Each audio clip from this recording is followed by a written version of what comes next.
आज मी दडपे पोहे बनवणार आहे.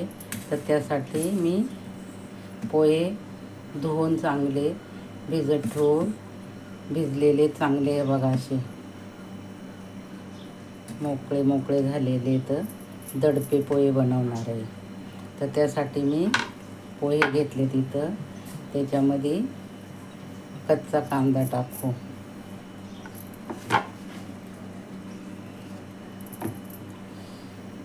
मीठ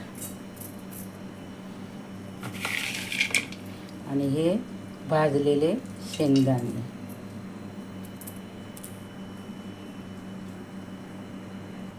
आता त्यांना फोडणी देऊ. आता इथं मी पॅन गरम करायला ठेवलेले, त्याच्यामध्ये मी एक पळी तेल टाकते. तेल थोडं तापून देऊ. मग त्याच्यानंतर त्याच्यात मोहरी टाकू, जिरे, हिरवी मिरची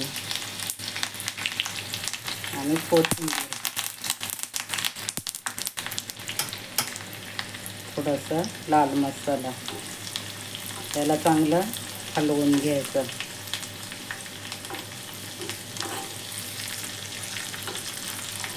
आता जे आपण दडपे पोहे बनवतोय नाही ना, त्याला फोडणी द्यायची. याच्यामध्ये कोथिंबीर टाकू आणि वरून लिंबू पिळू.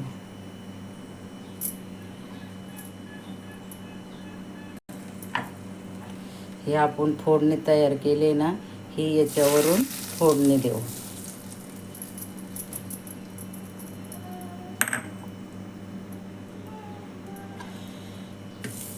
आणि त्यांना असे हलवून घेऊ. तयारच आपले दडपे पोहे. व्हिडिओ आवडला लाईक करा, शेअर करा, चॅनलला सबस्क्राईब करा.